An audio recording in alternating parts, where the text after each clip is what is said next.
Welcome to the Dagoboys, Side Escape Star Wars podcast. I'm your host, Jake Burke, and joined by my trusty co-pilot, Hunter Phillips. Today, we take you all over the galaxy far, far away to talk about Star Wars. Our show today is sponsored by the Exegol Cloning Facility. Need a new Snoke, a new Emperor for no reason, or some unexplained Sith worshippers? Exegol's got you covered. Today, we're talking about the first two episodes of the Obi Wan show, which Hunter and I have not talked about at all. We're talking about part 1 and part 2. Premiered on May 27th. Very excited. Very excited. Now, Hunter, our show is just about Obi-Wan. We're going to spoil the hell out of it, talk about what we liked, what we didn't like, and then what we think is going to happen. I want to know just first two episodes, what did you think of Obi-Wan? Loved it. Fantastic. Yeah? Amazing. Yeah. Definitely better than I thought they were going to be. Okay. Yeah. I was going to ask you kind of, Mandalorian's our other live-action Star Wars show, and then Book of Boba Fett, which is Mandalorian. Yeah. Did you like this better than Mandalorian? So far, yeah, definitely. Absolutely. I mean, I also just I think a lot of people love Obi-Wan and Ewan McGregor. Yeah. Just they have a nice, nostalgia for him and all that. So I definitely liked it a lot more, for sure. Yeah, I thought it was kind of surreal watching it with wow, Ewan McGregor is back as Obi-Wan, which just kind of blew my mind again and again. Yeah. I watched it twice, I told you. And the first time, because I was just kind of amazed it was happening. Also, it was awesome. Hunter, did you lose your fucking mind when the show began with a previously on Star Wars? And it was... Dude, how cool is that recap? It made the prequels look incredible. I also loved that, there was a lot from episode 1. Episode 2, they had, one scene, and then there was, more for episode 3. They had, the 1 or 2 scene you needed to see in epistage 2. Yeah, you needed to know that they were separated and then Anakin got married, and that was it. Oh, my God. Yeah, fantastic. I know, that, 4-minute montage or whatever, but, I was sitting there with Madeline watching Obi-Wan, and I was just it was so rad. They're fucking doing this. This is a sequel to the prequels. Heck yeah. Yeah, I thought just overall this show is, in my opinion, it's the best Star Wars show I've seen so far. Yeah. And best live action. Yeah, well, so my reasoning is I always thought, I love the Star Wars story and I love the movies, but the shows always have kind of bad pacing. There's always bad episodes of a Star Wars show. Yeah. There's even Clone Wars has the droids and Jar Jar does some stuff and Rebels, but you also got 100 and whatever episodes of that. But exactly, you have 100 great episodes, but there's always 40 that they go. Yeah. You don't need to watch these 40 episodes. 100% all of season 1. Yeah, and that's how Rebels is too. Is season 1's kind of sucks, but there's some okay stuff. And then Mandalorian even has these offshoot episodes where you're Mando goes and he rescues that guy from the prison ship, or they're the one with the ice spiders. Yeah, the ice spiders and the frog lady. I like that Kenobi is we got 6 episodes and this is our story and it's just going and they've got a story to tell. They're going to stick to it. There's no fluff. There's no filler. Hopefully, I don't think there can be filler because there's only 4 more episodes. Yeah, and it took 2 episodes to see Anakin. We got to Anakin at the very end of the last episode. What did you think of the first episode on Tatooine?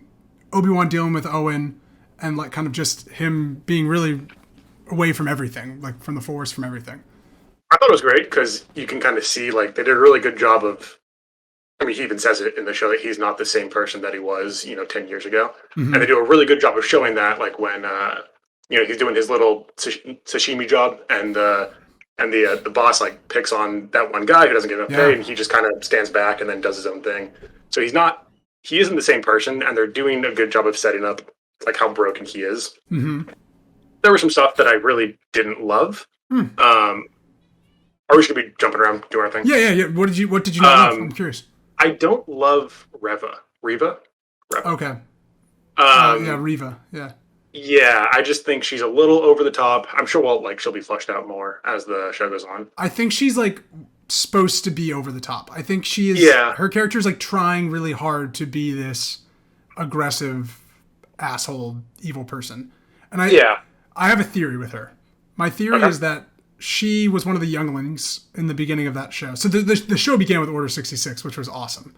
Which was really rad. Really cool. It was cool. And I think she's one of the younglings. They kind of focus on a younger a black girl in the montage. In that scene. Yeah. She's the first one that we see when it pans into that little balcony. Yeah, and she has even a braid like she has when she's older. So I think it's supposed to be her. I think she sees Anakin because she knows Anakin's Vader, and that's not common knowledge. I was going to ask about that too. She shouldn't know that because not even I think in the offshoot books, I don't know if they're still canon, but Tarkin and Thrawn don't know. They think it's Anakin, but they don't know that it's Anakin. So how does she know? And so I think she sees Anakin fuck up people at the Jedi Temple. And she knows that he's Darth Vader through that. And, or what I was thinking too is because she says how she finds out that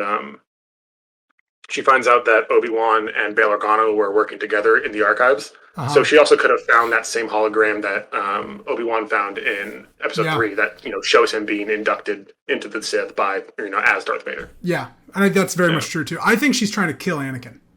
I think she's using Obi-Wan to get to Vader, and she's going to try to kill him. Oh, interesting. I thought he killed her people. Shit. Okay, I was thinking more like she's like trying to impress him and gain favor because they say that like she's the lowest Inquisitor, like she doesn't fit in. So I think she's trying to like prove to Vader, who's like King Inquisitor. Yeah, and he said the Grand Inquisitor said when you came to us, you were in the gutter. Like, yeah. She sought out to become an Inquisitor. Huh. That'd be my guess, and that's why she's trying to act so tough. Is because she's like trying to. She's probably still kind of a bad person, but I think that'd be I just think that'd be interesting. But we'll see. I could be very wrong, but that's my theory on that. Yeah. Okay, so you didn't like Reva, but didn't everything love else Reva. on Tatooine.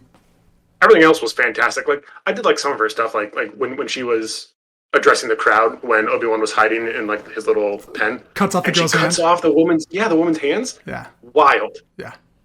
But also, we know she can like read minds like pretty well. Why didn't she just read their minds or read Owen's mind or all that? Like. Yeah, I don't know. Maybe the other Inquisitor doesn't know she can do that. Maybe. Yeah. No, but everything else in the show was amazing. Really cool. And that's the fifth brother. Who is that fifth brother? It's the same one in Rebels. That's what I was gonna ask. Yeah, okay, he's in Rebels. Okay. Yeah. And his voice is awesome in this show. His voice is so cool. They do that same kind of like I don't know if it's the same thing, but in Clone Wars, the Night Mother, I forget what her name is, where like she has like the low pitch voice and the high pitch voice at like the same time. Yeah, they kind of do that with his voice, which is really cool. Yeah. I like that a lot. Yeah. I loved Owen being a pretty predominant character in the first episode and like his back and forth. Do you notice that the thing that Obi-Wan is going to give Luke the ship is the ship that Luke is using in A New Hope? Yeah, it's awesome. I thought that was really cool. Super rad. I believe we'll probably see some more Luke scenes. I think we'll get a scene with Obi-Wan, with Ben and Luke, because I believe the girl that was in Attack of the Clones as Aunt Beru is back in this show, and we didn't see her yet. She's like on the cast list, so I'm guessing we'll get some more. Okay, now Hunter, I have a question. Yeah. What did you think about a young Princess Leia? Sorry? What did you think about a young Princess Leia? I liked her a lot. I think they did good. They did a good job of casting with the kid. I don't have a problem with the actress at all. I think she looks great. She did a great job. I don't love some of the stuff that she did, though. Like, I didn't love like her talk with her cousin. I feel like that was just like too old for a 10-year-old, which I get is like, oh, she's very mature. She's very like... Yeah, Obi-Wan makes that joke in the second episode, which I do like. Yeah, he's like, how old are you? She's like very self-confident and all that. But like, I just didn't like, it was a little too much for a 10-year-old, but I did really love her so far. Yeah, I think it's a kid actor, so sometimes kid actors just aren't great, and there are moments where the kid is just not the best actress. Yeah. But it's such a great storytelling mechanic of like, this makes sense why Obi-Wan now would go on this mission. Like, it's why he would leave Luke, is the only other reason is the other kid. And I think that's really cool. And like, we know Luke's journey starts in A New Hope. Like, that's where he starts his journey. But like, Leia could be doing a bunch of other stuff as a kid. We've seen her in Rebels, and there's still 9 more years or 8 years or whatever before New Hope, and there's a lot that she could be doing. Yeah, for sure. I thought that was really. I think it's a really fun addition of having young Leia and like they're back and forth. The scene where she kind of bosses Obi-Wan around and being like, if someone's gonna help us, I think we should just take it. And it's like this whole like Padme connection. Yeah. I think what I love about this show and the vibe of it so far is that it is a prequel, original trilogy like bridge that we've really haven't had much of. Yeah, definitely. Especially in live action. I mean, Rebels kind of does it somewhat, but like a little bit. This does it, I think, on a grander level because it's Ewan McGregor back. Because it's like the original actors from those movies with a young Princess Leia and stuff like that. You're like, this is really connected. This is a direct tie-in between the prequels and the original trilogy. It has all the same characters that we know, whereas Rebels, they were sprinkled in here and there, so it wasn't like it was its own story separate from those two. Yeah, it's not about our characters from our movies yet, which I think is. I also love like all these scenes on Alderaan and like Bail and Organa being like, in the future, this planet will look to you, and like your future is this planet. And I'm like, I got something bad to tell you, buddy. This is not going to go well for you, this planet. News. Yeah, it's so Alderaan cool. looked dope, though. Alderaan looked really cool. Very cool seeing Alderaan. I cheered when we saw Alderaan for the first time. I was like, oh, fuck, yes. There we go. Love seeing C-3PO. He was just chilling. It makes sense that C-3PO is there. Yeah, he was there for a little bit. Yep. Where's R2? Because we know at the end of episode 3, R2 and C-3PO are with Jimmy Smits. So it's like, where's R2? With Jimmy Smits. I like that we don't even call him by his real name. Jimmy Smits. He does look real old, by the way. That Jimmy Smits is old. Old. Yeah. And I think I looked it up. I think he's only in his like late 50s, early 60s. Ooh, he just looked old. He's looking pretty bad. Yeah. Unlike Ewan. Ewan looking hot as Obi Wan. Looking fantastic. So here's my big issue with the show, just on a realistic level. Sure. He is hiding, trying to not be a Jedi Knight. And on Tatooine, he doesn't look like a Jedi Knight. He's in this really great costume. He then gets his lightsaber. In a very cool scene, it's buried with Anakin's. Thought that was awesome. Loved where he picked up his lightsaber out of the box. He then dresses pretty much like a Jedi, and his disguise to not be a Jedi is to put on the Jedi cloak. And I was like, all right. Like, buddy, you just look like a Jedi now. You're not really hiding. Yeah. And then I really, the second episode I thought was equally as strong as the first of now we're on the adventure, meeting Camille and Janani's Haja, which was really fun. I love that he's like a con man pretending to be a Jedi. He killed it. He did a really good job. You think he comes back? I don't think so. No, he's just a one-off? You're muted. I don't think so. I think he kind of did his thing. He's going to be... Yeah. That's all we're going to see of him. Yeah. And he told him, he's like, they'll be waiting for you. After, where this cargo ship's going to take you, they'll be waiting for you. So there's other people. Yes. So who's they? Yeah. I'm wondering, start kind of some of the rebellion, maybe. Oh, that'd be cool. Is this how Bail and Organa gets really involved with the rebellion? Yeah, that's a cool theory. I like that a lot. I don't know. Just sounds interesting. I'm so excited to see what happens next. Oh my god, I can't wait. And then at the end, this whole the Vader kind of revelation, which I think is a cool choice that Obi-Wan doesn't know that Anakin's alive. I think it's 100%. Fair. He's fully removed from the Force and from everything. I think that's really cool. And just what is going to happen now? I'm just so excited. That last scene, that last 5 minutes or whatever of her in that cargo bay with Leia and Obi-Wan, awesome, fantastic. And then Hunter, she stabs the Grand Inquisitor. Yeah, so he's definitely he's not dead, right? Because this is before. No, he's in Rebels. Yeah, this is before Rebels. So I've seen some theories of, I guess, Powon, that species, has two stomachs. So people think that he isn't really going to die. He's just going to be in a bacta tank for the rest of the episode. That's what I think. He's just removed from the show now. Yeah. Or some people think in the more recent runs of I think it's the Vader series of comics. There's a couple panels with Vader and the Grand Inquisitor, and the Grand Inquisitor is saying hey, I've done what you need me to do, basically let me die. And Vader and the Emperor keep on resurrecting him and reviving him, and he keeps on dying. So people are like, well, he isn't. They're just going to resurrect him and revive him, and it's the same one that we see in Rebel. He just keeps on coming back to life. Oh, I like that. That's a cool idea. Okay. Yeah, very interesting. Yeah. Wow. Okay. Yeah, that was such a shocking moment of Maddie was like, oh, he just died. I was like, yeah, but he can't die because he's alive in 5 more years in the show. He's still... Yeah, right? So that was interesting. Yeah, I like that moment, though. I like that she did stab him. It's a cool character moment for her. Where do you think this show is going? You think we'll see Anakin and Vader next... Or Vader and Obi-Wan in the next episode, meet? I'm guessing it'll be episode 4 or later. I don't think it'll be the next one. I'm sure that we'll see whoever he's going to meet at the other side of this ship or whatever, and then we'll go on that kind of adventure. I don't know if they go I don't know if he's going to go right back to Alderaan and drop her off, or they're going to have more adventures. But I don't think we're going to meet. I don't think they're going to meet next episode. We'll probably get more Vader stuff in episode 3, but it'll be separate from Obi-Wan, I'm sure. No, that makes sense. I'm wondering, I didn't think about how much Leia will be in this show, or if she's just gets dropped off now that he's rescued her, and now he's off to save Anakin kind of thing. Yeah, because how much more? I mean, there's 4 more episodes, but we said, we know that there's going to be some interaction with Luke and Ben. So how much can they fit in 4 episodes with more stuff with Leia, more stuff with Luke, with Vader? Yeah. So we'll see. And Reva is obviously could be one of the main bad guys. So yeah. We'll do you think we'll get flashbacks? Because we already got Order 66, but I think we'll get Obi-Wan and Anakin flashbacks. Well, I'm sure I don't know if it'll be I think it'll be in the same vein of his nightmare that he had in episode 1 when he has those flashbacks of his fight with Anakin. That was very cool. He called out to Qui-Gon. Mm-hmm. Very cool. Which he's been cutting himself off, not cutting himself, but he's been not using the Force, right? Yeah. So he can't. I'm thinking that he can't talk to Qui-Gon because he isn't in tune with the Force, and he's cut himself off so drastically. Yeah. So at some point he'll be. I mean, he already reconnected when he saved Leia from falling, which was awesome to see him kind of like struggle and like have to really, reconnect with the Force like that. Yeah. But I'm sure once he gets more in touch with it, then we'll kind of see Qui-Gon come in, and he'll finally, after a few more nightmares or whatever, see Qui-Gon. Yeah, because he even calls out to Qui-Gon in the second episode too. So he does it. He's done it in both episodes. He's called out for Qui-Gon's help. When he lands on Dayu, like one of the first things he said is like, "All right, Master, like Qui-Gon, Master, like now would be a really good time for some guidance." I didn't pick up on that. Yeah, so he's called for him in both episodes. So I think he'll call for him in every episode. I'm wondering if he'll be in more than just like the last episode of the show. If Qui-Gon's like really involved, I don't know.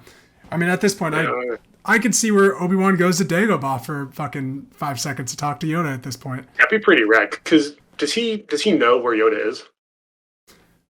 I don't know if we've ever really gotten confirmation. Well, no, he does, because Obi-Wan tells Luke in Empire that he's on Dagobah. But we don't know when he learns that or if he knows that right away. Yeah, I don't know. I mean, at this point, we always thought Obi-Wan just knew Anakin survived, but they've changed that a little bit, which I think still really works. I like this. I also was going to say one of my favorite parts of the whole show so far was that cargo bay scene with Reva.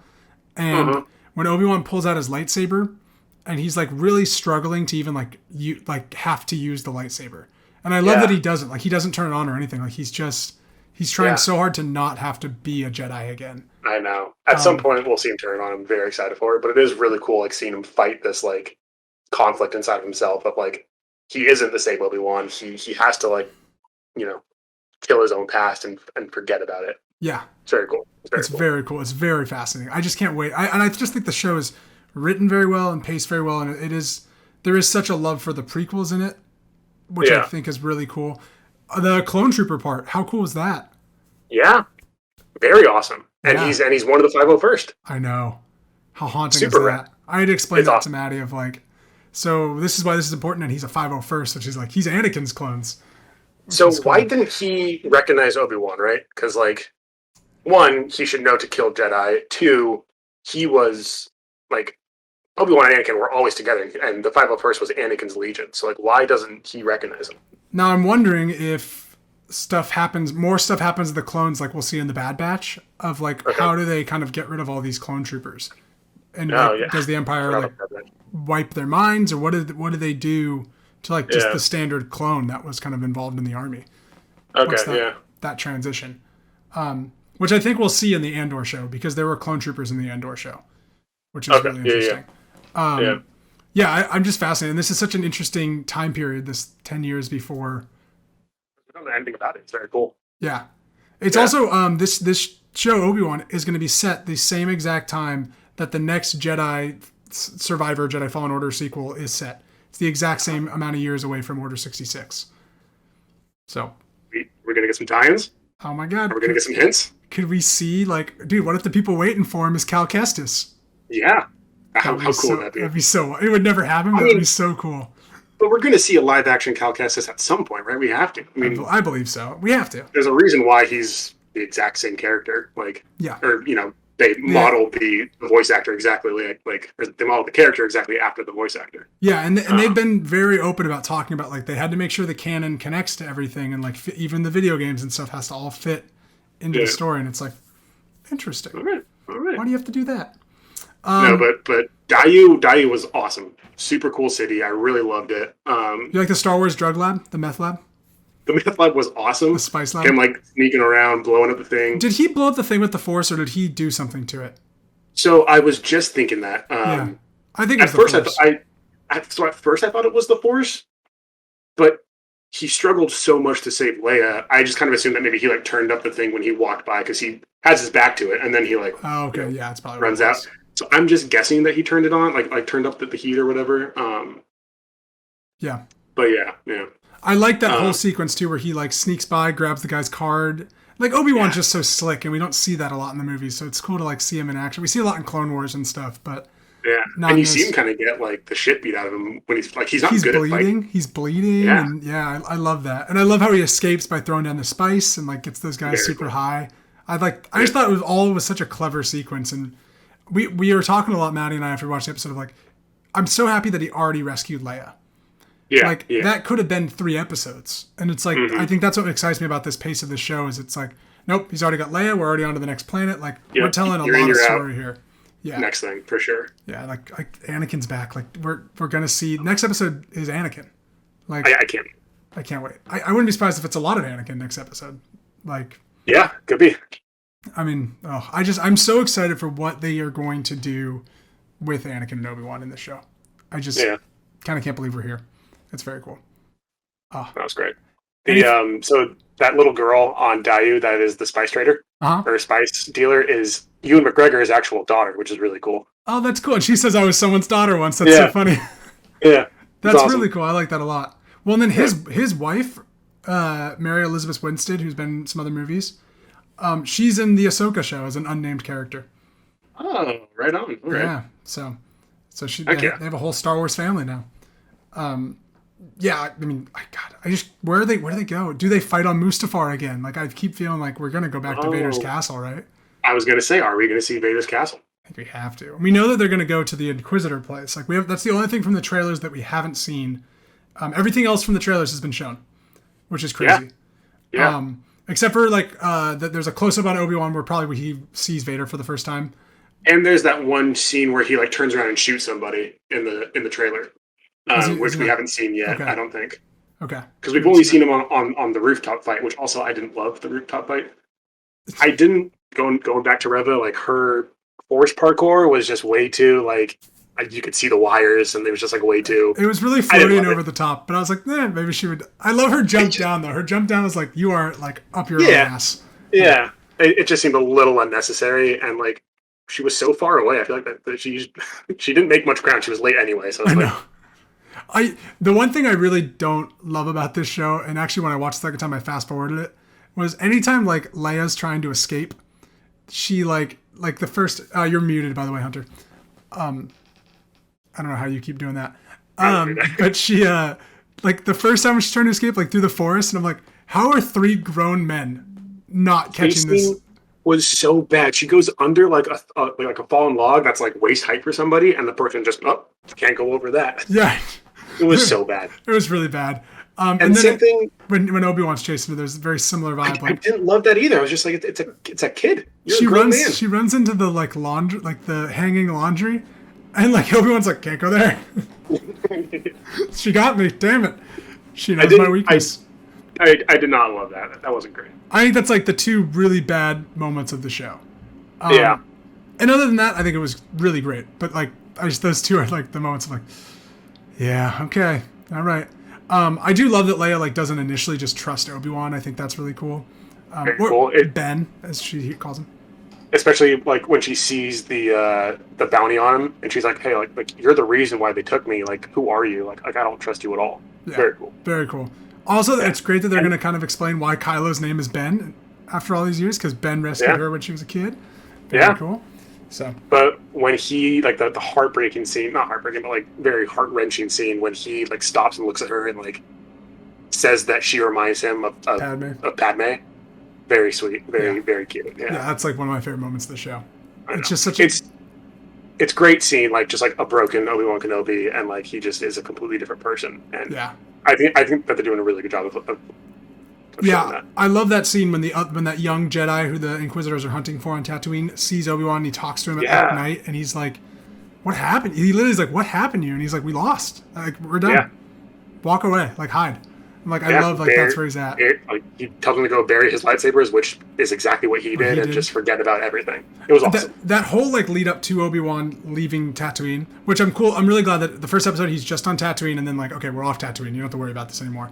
But I love that first episode of like that buildup of that Jedi comes, then the Jedi's dead.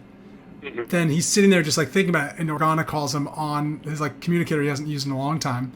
He tells him no. I love that he had that little box of all the stuff that he was just keeping in case he needed it. Like that was awesome. Yeah, it was so cool. I love that moment of like he's like holy shit, this thing's ringing. It hasn't rang in 10 years. Yeah. And then I love like, you know, them kind of being like, you got to come and do this for me. And he's like, no.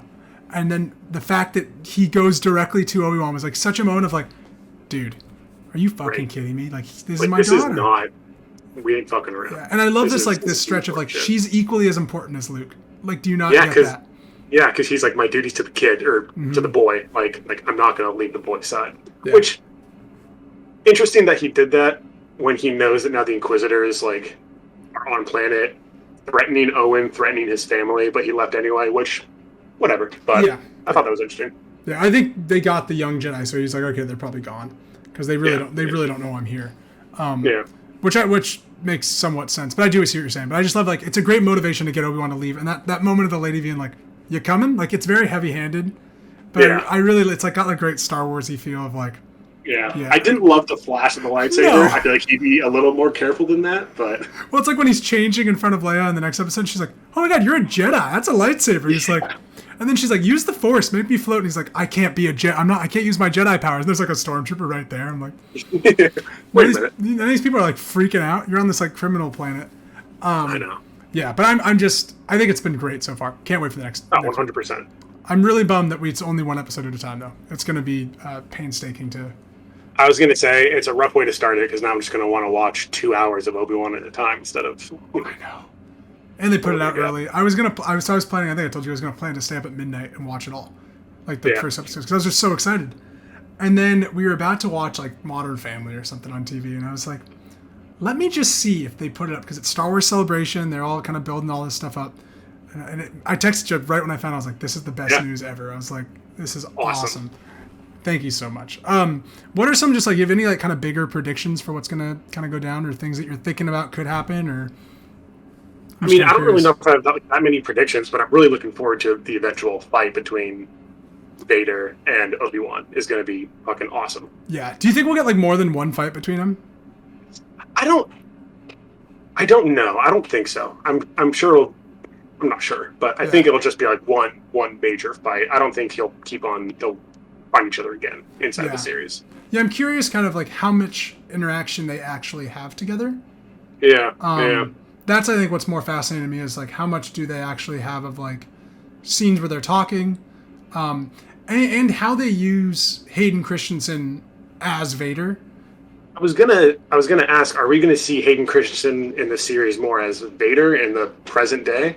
Or are we going to see a lot of flashbacks? And we talked about this earlier, but like the de-aging and stuff of Obi-Wan and Anakin in the Clone Wars era.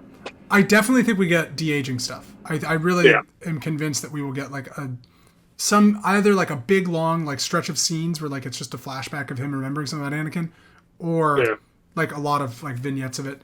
I wouldn't be surprised if they got somehow Natalie Portman back. I wouldn't be surprised either, because she's in Marvel. Like, that's all their synergy between Disney. So I wouldn't be shocked if we do see Natalie Portman again, which would be wild.